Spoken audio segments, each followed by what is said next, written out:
When I first learned about trafficking, you have this sort of painful divided soul experience where one part of your soul is going, wait a second, a 12-year-old is being raped in a brothel by a trafficker, like that has to stop now. In a world of moral gray, that's black and white. Whatever we have to do, let's stop that right now.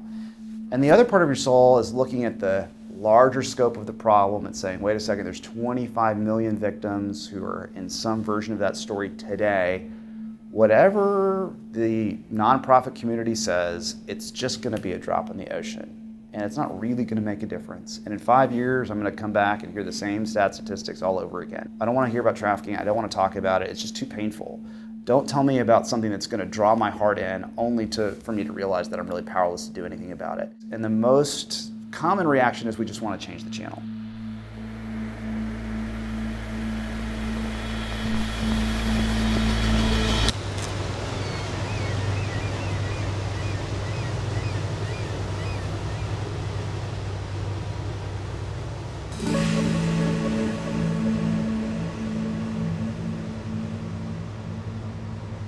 So my journey started in 2009, coming from the Dominican Republic to the United States. It was based on a first promise of a dream job. So one guy from United States had a company, or a group of people that had a company here. They went to DR and they started interviewing people and offering great job here. So I applied for that. But it was totally different of what I was promised when I got here. Things started being really bad, and the journey started changing, not to what I thought at the beginning it was supposed to be. So, and I didn't know I was trapped in a human trafficking situation, because by that time I didn't know what was human trafficking.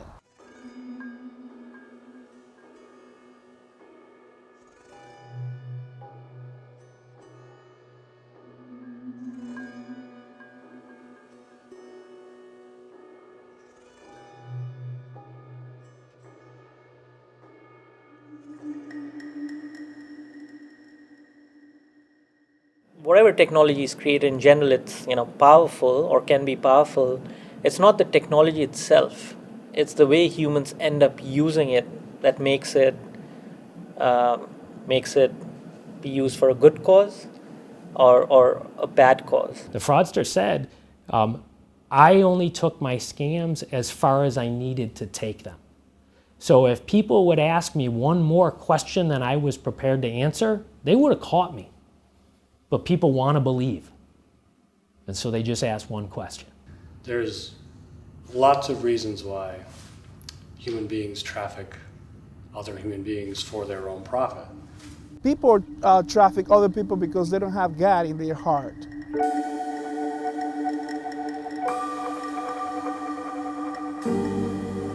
So human trafficking is really a crime that at its center is around coercion. It's about using force or threats or violence to coerce someone into labor. And so if they're forced into commercial sex, we call that sex trafficking. If they're forced into almost any other type of labor, we call that labor trafficking. So whether that's an agricultural enterprise or a restaurant or a hotel or a brick kiln, all of that would fall under the umbrella of labor trafficking. So those are kind of the human trafficking is the umbrella term, and sex trafficking and labor trafficking are the two sort of main types that fall under that umbrella category.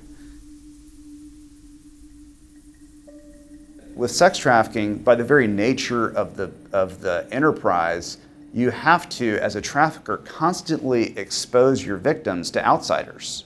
You can't not, right? Your purchasers are by definition outsiders, and they have to come in direct contact with your victims on a regular basis, which creates increased opportunities for outcry evidence to exist. Whereas in a labor trafficking enterprise, you might never meet the person who's washing the dishes in the back of the restaurant, or the person who's cleaning your room at your hotel, or the domestic servant who's working at the house down the street. And so for that reason, there's also less opportunities for victims to be exposed to outsiders.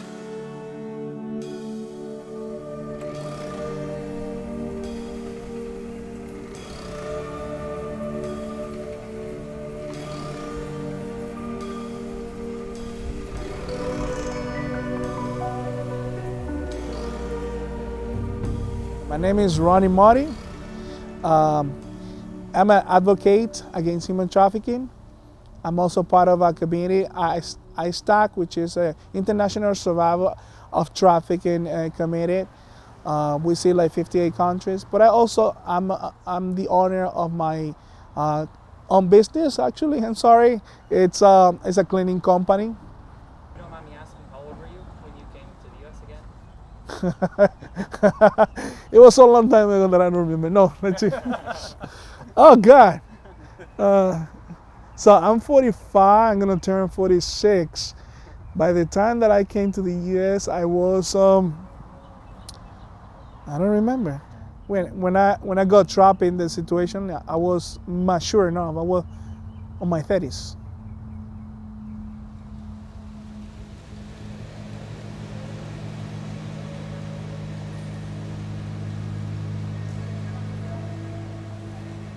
There are a number of reasons why we see less self-reporting for labor trafficking victims. One is they're often, at least in the US cases that we track, they're often foreign nationals. And so they're in a new country.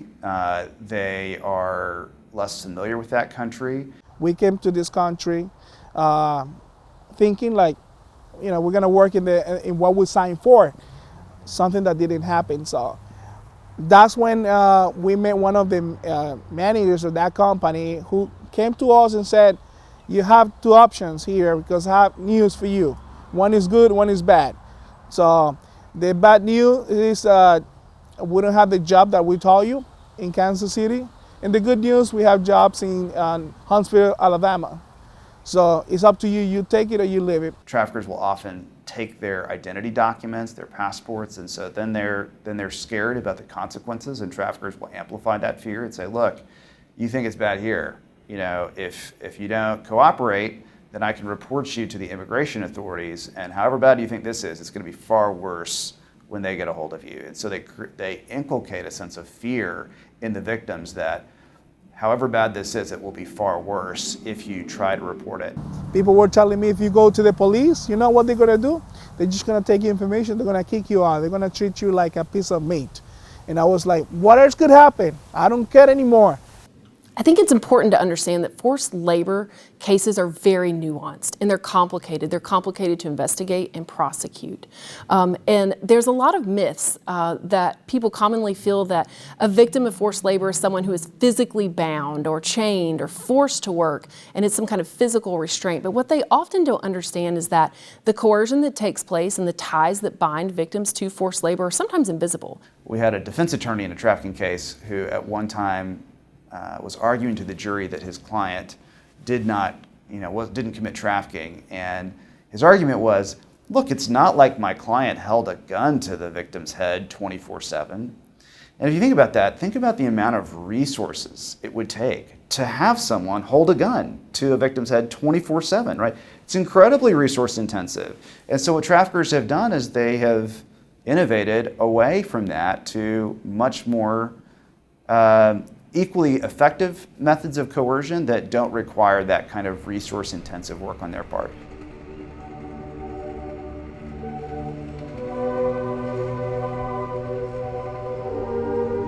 Quite often, traffickers and their recruiters have a lot of strong and long-lasting ties in the communities that victims hail from. And traffickers are smart in the way that they manipulate that knowledge and information. So why hire someone to hold a gun to someone's head 24/7 when you can say, look, if you leave, we know where your family lives, and we will murder your family. When someone tells you, like, I know where your family lives, so they are threatening you. It's a kind of coercion. Like, you don't know what could happen to your family. So in that case, I had to call my family and let them know, hey, you gotta move where you are for a time until things get cleared. And often these recruiters or traffickers or networks, the victims already know, because they were involved at the very beginning, that they know that the trafficker does know where their family is and could hurt them if they wanted to, and that creates a massive fear as well. Psychological effects are worse than in my case, sometimes are worse than the violence. You know, because you might have somebody physically hurt you, but psychologically, someone who controlled you for such a long time, and you feel like you don't have the freedom to speak, and like no one is gonna help you, or probably the one that pretend to help you is the one that's gonna hurt you. So it's so confusing. And then, as I didn't know what those people were capable to do, I just rather to follow what they were saying at that point.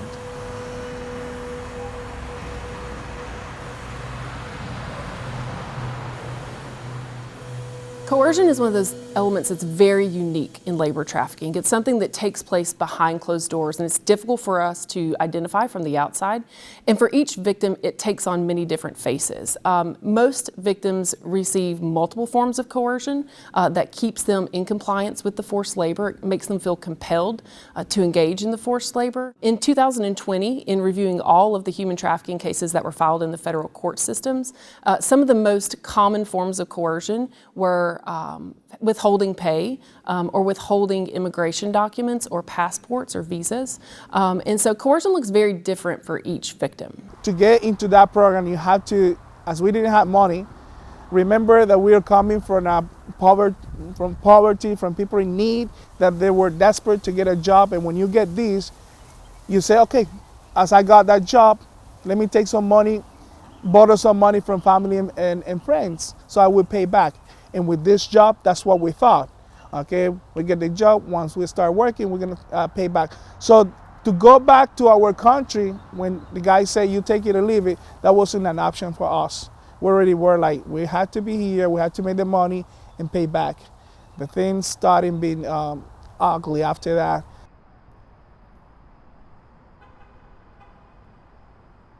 Fraud is also kind of what it sounds like. It's using some kind of trick or deceit to invite someone in, whether that's a false promise or whether it's a promise of a financial return or reward or payment or labor. And the advantage in this case would be, as we owe them money, anytime we have our paycheck, I was getting my first paycheck was $40, around $39, $40, because of the deduction from the ride that they gave us from Kansas City to Huntsville, Alabama, deduction for visa extension. That's another thing that they did to us.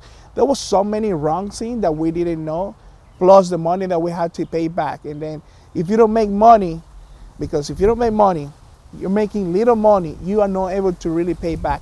That's what their bandage is doing. And that's what they do. That's what they take advantage of people that they don't know their rights, they don't know the law. And so when you think of the vulnerabilities that trafficking victims have, you know that they're already coming to the experience of being exploited for forced labor with prior experience of trauma, and that those experiences compound.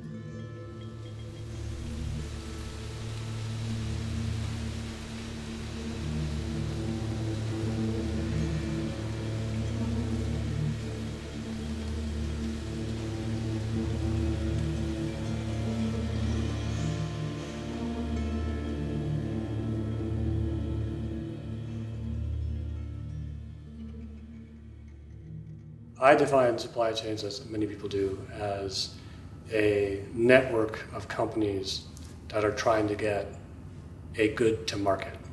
And that's all the way from design of that product, sourcing of the materials that go into that product, putting the product together, coming up with the marketing strategies for that product, and then getting that product to market, to a store so a consumer can buy it.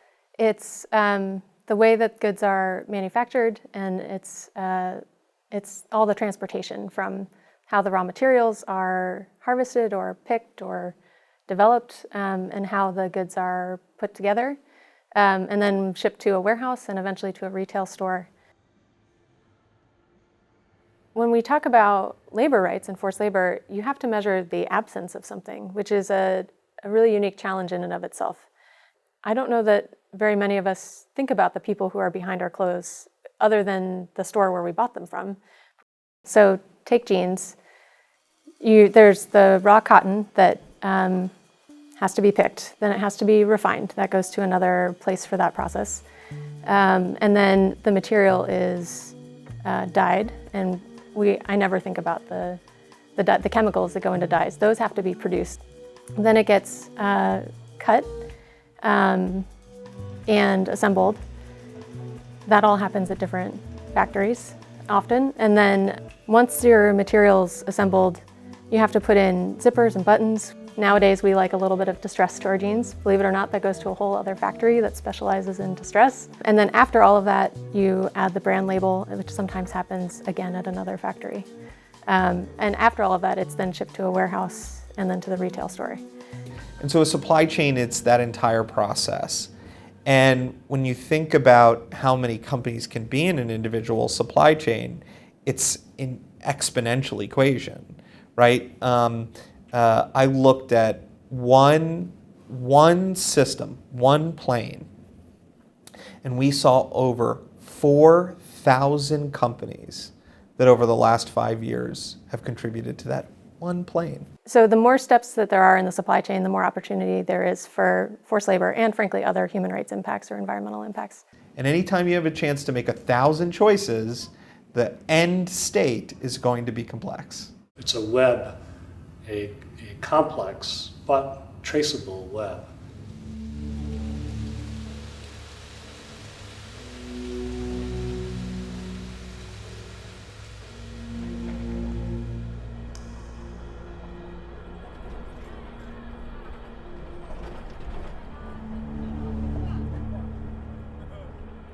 I spent about 7 years with the FBI. I worked organized crime for a little while, where I principally was working on bank fraud and money laundering investigations. So I was really focused on financial crime investigations. And then I pivoted for the second half of my time with the FBI to work counterterrorism. It's important to remember that bad guys rely on innovation to survive. There's the adage that only the dumb criminals get caught, and those are the ones that are not innovating and staying a step ahead of society and law enforcement. It doesn't matter whether or not they're a scammer, right? Their scam becomes outdated and people get wise to it, or their techniques for moving their proceeds, right? Because I mean, criminals they're not committing crime for the sake of committing crime. They're committing it to make money. And the great thing about a cost-benefit crime is all you have to do to deter it is increase the cost so they outweigh the benefits. And for many of these traffickers, those benefits are the spread that they would capture, the spread that they capture between what they would pay voluntary laborers and not having to use to pay those voluntary laborers, capturing those costs, which is not game-changing money for many of them, but they'll take it if there's no real consequence for it. But if we can elevate those consequences and change the risk calculus, then each trafficker stop represents not just one victim freed, but typically a group of victims freed, and a future stream of victims that never has to endure that trauma in the first place. I shine the light on a problem because I have an allegation. Then law enforcement and compliance departments and investigation departments and take the lessons learned from that investigation and say like, well, how many other customers or vendors are doing the same thing, right? And that's the predictive side. The upside of using technology by traffickers is almost always you can also use the same sort of technology to detect traffickers. So I think there's a huge need for law enforcement to keep pace and actually keep ahead of traffickers on what are the uses of technology that are being used by traffickers and how can we actually harness that technology into proactive tools for investigating, identifying trafficking.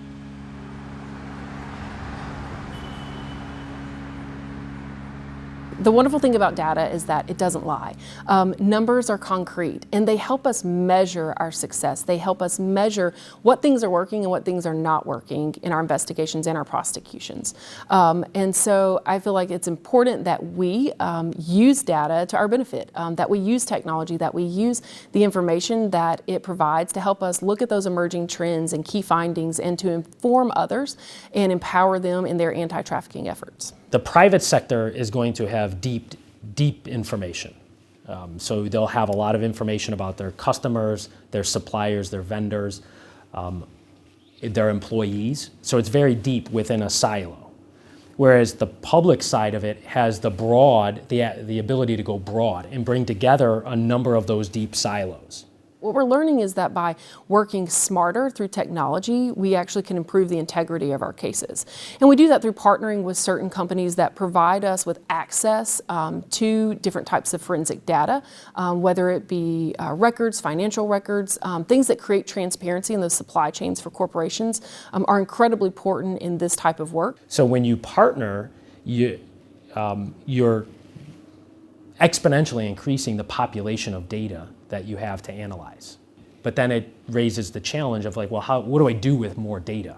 Because more data can mean more noise. It doesn't necessarily mean more signal upon which somebody can take a decision. Because make no mistake, at the end of this, it's all about informing a person who's going to take a decision.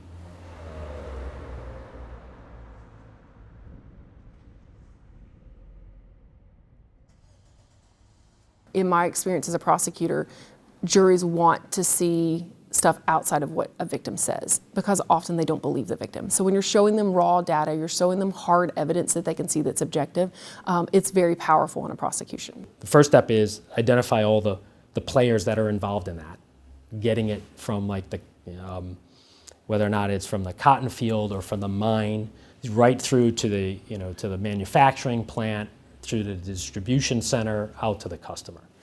Then the next step in that whole thing is assessing the risk with each of those parties. We're talking about like where is it being sourced? How are they sourcing it? What are their labor methods? Do they have the operational capacity to do it? So can you trust their word, or are they actually getting it from somebody else? They might tell you that we're self-sourcing it from our fields or from a mine that we control, but then when you go and you look at the information and you say like, well, you guys just produced like 52 tons of nickel and your mine doesn't have that output capacity. And there's all these different data sources out there, right? I mean, there's people that all they do is analyze the output of mines. So most people think of risk as financial loss. And when you think about risk, it's usually the quantification and the materialization of that financial loss. So when people think about corporate markets, they think, I've got shareholders, I've got customers, I've got employees that I have a duty to, right? And if I'm connected with human trafficking, that damages the brand, damages sales, damages shareholder value. And that creates financial loss. That's the best way to quantify risk. But a lot of companies are thinking about taking it a step further and partnering with organizations like HTI. And they're thinking, I'm going to actually invest money into stamping this problem out. It's a moral good that we as corporations, which are just collections of people, have a belief in. And so I think risk is taking on a new definition. It's not just financial loss. It's the risk to civil society as we know it. It's the imperiling of our values that can also be included in what corporations and the corporate ecosystem can think of as risk. So bringing that information to bear to analyze the impact on your supply chain and your sourcing techniques, technology can help with that. Back in the day, Alan Turing, of course, he's associated with the invention of computer science, and he was trying to. Germans had this coding language during World War II, and many researchers, mathematicians across the world were trying to decode that language because that would give them a clue on what's happening next. And many mathematicians were trying to crack the code manually, but it was Alan Turing who had this insight, who appreciated the fact that a machine had created this code. So they needed a machine to come help solve and decode this coding language. So he created what's called the Turing machine to decode that language. Now, that's a very important insight, especially as we talk about human trafficking, in that it's indisputable that technology has made human trafficking easier. Having said that, these traffickers are leaving all kinds of digital footprints. Now, these footprints could be subtle, they could be all over the place, they may be non-obvious, but they are leaving these footprints. But to connect all the dots to find those patterns. Very hard. It's technology that got us into this mess. And I firmly believe it'll be AI, machine learning, other kinds of technologies that will help us link all of these disparate sources of data and help us find patterns that give us a clue or help us decode the human trafficking problem.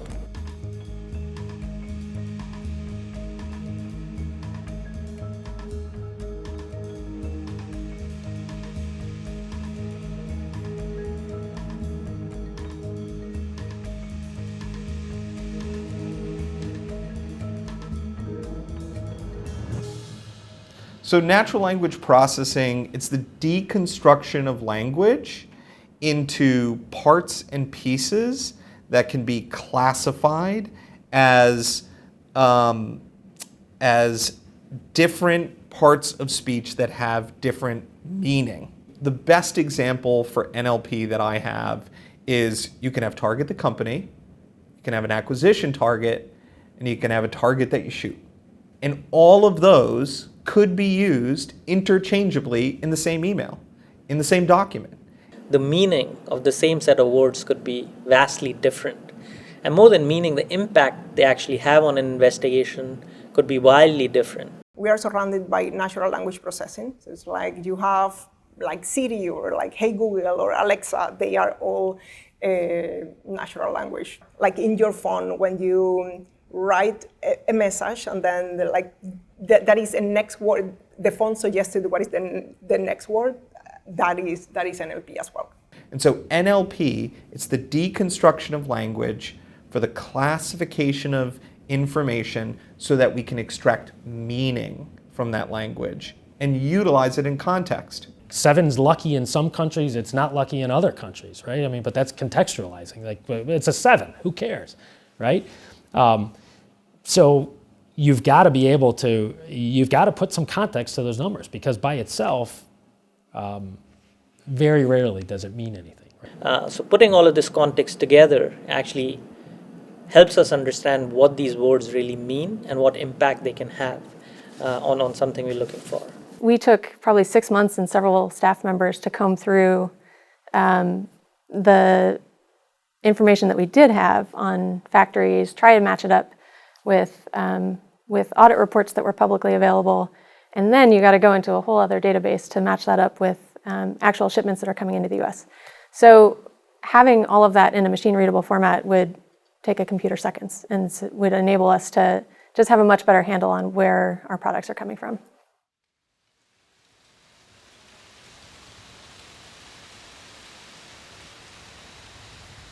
We know that there's a lot more human trafficking out there than the allegations that are happening against it. So where you want to move, right? So that's the example of the spotlight shining. We shine it into the corner and we see like, oh God, there's something bad going on there. But what we want to do is like, how do we get the light that it's on there and keep it from happening all the time?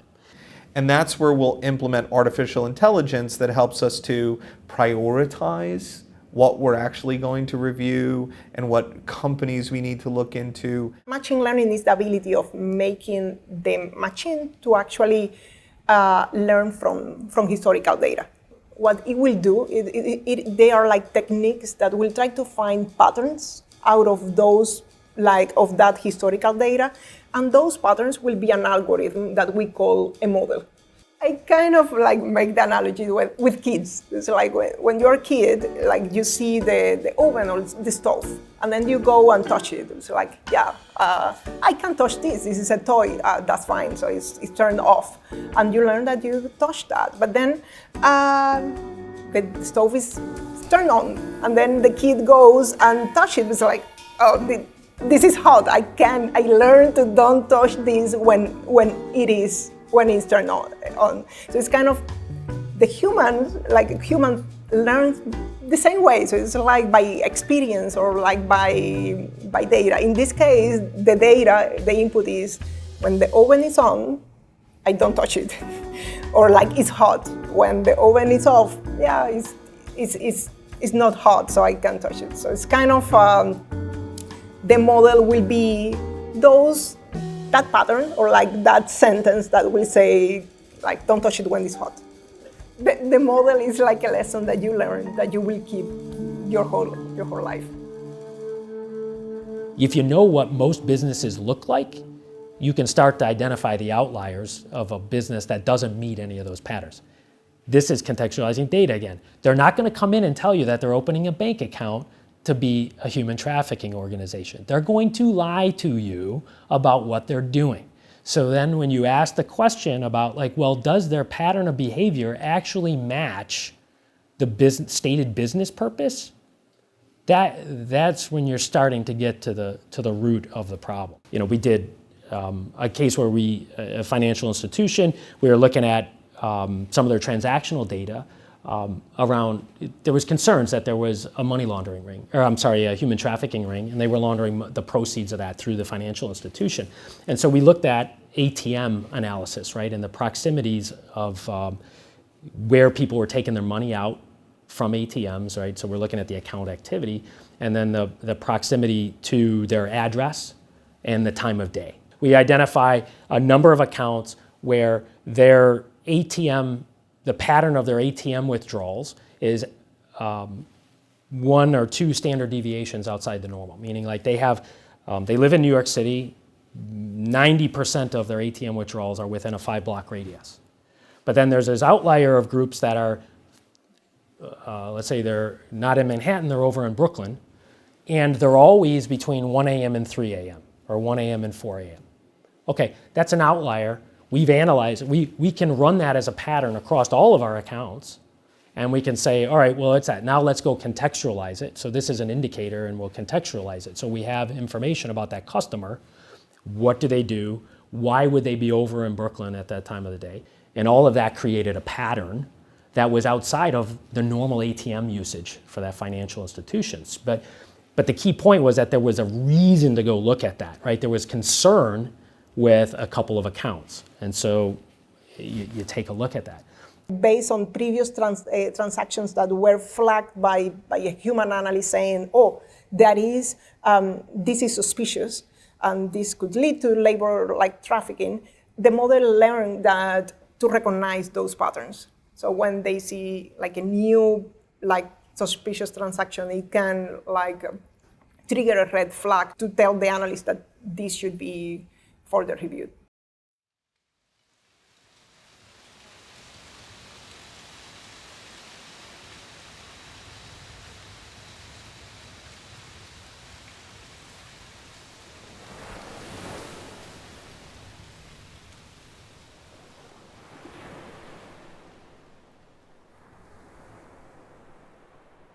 In the early days of the anti-trafficking movement, I think terms like modern-day slavery were easy to go to because they immediately evoke an emotional weight, a sense of the wrong that's been done.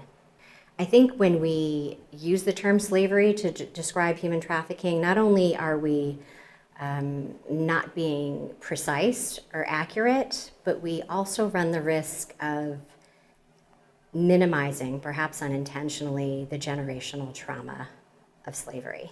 Most survivors do not identify as victims, let alone as slaves.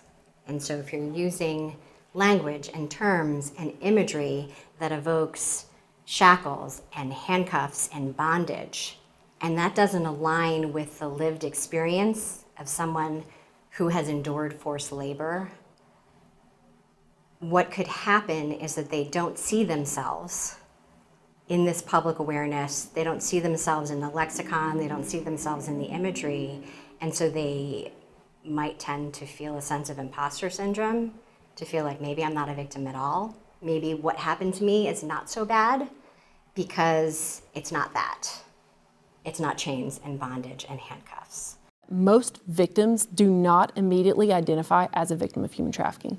In my experience, it took victims several encounters with either law enforcement or service providers to actually recognize maybe I'm being exploited. And most often, it wasn't until the person was removed from the situation that they identified that they were being exploited. And so we want to be very aware that the lived experience of labor trafficking survivors is diverse and it is wide. And I think in order to be inclusive, we need to be precise and accurate. How do you get that love into everyone's heart? To get love in people's hearts is difficult. I mean, I think God is the only one that can do that. I believe just to put love in those people's hearts is showing them that we're human beings, that we deserve to be alive, to be respected, to have the freedom like they do, and to show them that this is not the right business or industry to be in the human trafficking business. So there is more opportunities out there where you won't take advantage of people. You're actually going to work with people, and you're gonna get loved by people just by the way that you treat them.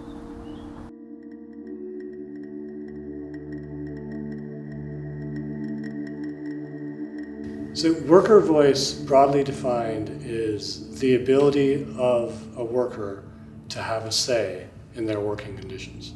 There's lots of technologies out there now through SMS, through mobile phones, through WhatsApp channels, through apps that smaller nonprofits, smaller companies, and others are using to hear directly, to survey workers directly about how are they being treated. And then pooling that data, anonymizing it, pooling it, and providing it to a supply chain decision maker, saying, hey, by the way, you're contracting with this first-tier supplier, they're doing business in this country, we've traced this factory to that supplier, and here's a survey from the workers, and turns out that they've noticed kids working in the factory, or turns out that they've noticed that they're not have safety measures, et cetera, et cetera.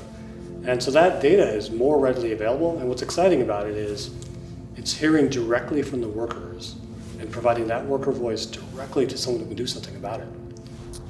Information is power. That's what I'm saying.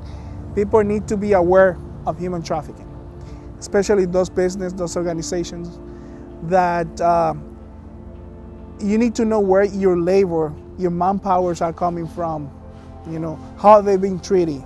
So it's not that we don't know that these are high-risk industries, it's that companies are not acting upon it systemically to eradicate the forced labor, child labor, human trafficking, and exploitation issues in those supply chains. And human trafficking is all over, it's anywhere. Regardless where you live, who you are, don't think because you got the money, you got the power, my daughter won't be involved in human trafficking. You don't know. You don't know, because every case is different, and every circumstance is different. So your daughter might be a potential victim of human trafficking as well. So what I know people to understand is it's a crime. We need to just first listen, understand what is human trafficking and how we can help. Your operational responsibility as a company, as a federal agency, does not stop at your doorstep. It actually extends into your vendor ecosystem that you purchase from, that you use to deliver your product, because that buying power is a part of both what you're saying your belief system is, as well as the products that you guarantee to the market. So it doesn't really matter where something is made. And in many cases, it makes sense to make clothes in India, because a lot of cotton is produced in India. So it makes sense for cotton to be produced and just go down the street and be sent to a factory and be made there, and then maybe shipped to wherever else it is. What the common theme should be is that those jobs in the supply chain, making those goods, should be good, decent jobs that respect human rights, respect labor rights, respect the right to associate, provide living wages. As long as those standards are met, I think most of us are okay with things being made anywhere in the world and being shipped to where we are. I think we're okay with that.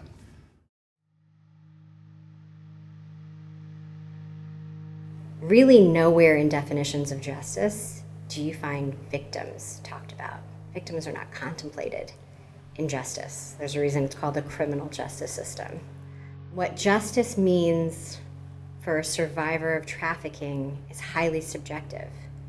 If you ask 100 survivors of forced labor, what does justice mean to you? I can almost guarantee that you'll get 100 different answers. And so while they may be free from their trafficker, They are not free in the sense that they have the financial resources to rebuild their lives to something that's driven by them, to a meaningful life, to be able to pursue goals like anybody would want to do. I think justice is about everybody being treated the same and having the same opportunities, whether or not in the context of the legal system, 100%, but I think even more broadly in this country, like having the same opportunities. We're all immigrants in one form or fashion. It's just a matter of when our families came to this country, and so providing everybody the same opportunities, the same treatment, is so foundational to this country. I would love to see supply chain transparency become the norm. And by transparency, I mean not just reporting the first tier suppliers, but the second and third tier at least of suppliers, and reporting the names, the location, how many workers, what's being produced at those factories, for all of that to be in a machine-readable and publicly available format that workers can access and advocates to help companies have a better understanding of the potential risks in their supply chain. It's really hard for a virus to live outside in the sun because the light is the best antiseptic, right? The same is true in our corporate ecosystem. The second I can see what it is you're doing and I can make a true value judgment on it and whether or not it fits my beliefs as a corporation, I can make a better informed decision and decide not to contribute to human trafficking or these other risks that are just intolerable. And at the end of the day, supply chain transparency and supply chain due diligence, it's about worker voice. It's about making sure that the workers that you employ, whether directly or indirectly, who are often black and brown individuals in other parts of the world, have a voice and a say in their own governance, in their own day-to-day. They're toiling day in and day out to produce a product that is putting profits in your pocket, that is shoring up your balance sheet. They deserve living wages. They deserve rights. And we, as consumers and the companies that we buy from, should bear the cost. And so this is one of those rare areas in humanitarian work where it's not a one-for-one intervention. It's not, we have 5,000 cataract patients, so we got to do 5,000 surgeries, right? Here it's, you can stop a small handful of traffickers, and each of those traffickers stopped represents a large group of victims freed and a future stream protected, and builds a deterrent effect that impacts all these other traffickers who are never actually prosecuted, who say, actually the environment's changed, it's no longer worth it for me to engage in this crime. So to me, the front line of the battle against trafficking, I used to think it was really the FBI guys who are going in, they're taking physical risks, they're doing these raids, they're helping these victims, but I really don't think that anymore. I actually think it's on the battleground of tangible hope. And as long as the world is backing away from the fire and suffering the pain of that sort of divided soul phenomenon, not much will happen. But if we can actually steward that tangible hope and actually see that spread, it's like this spark that can set forth a forest fire that can consume human trafficking at scale. And I think, to me, that's what gets me up in the morning. That's what gets me excited about the work that we're doing.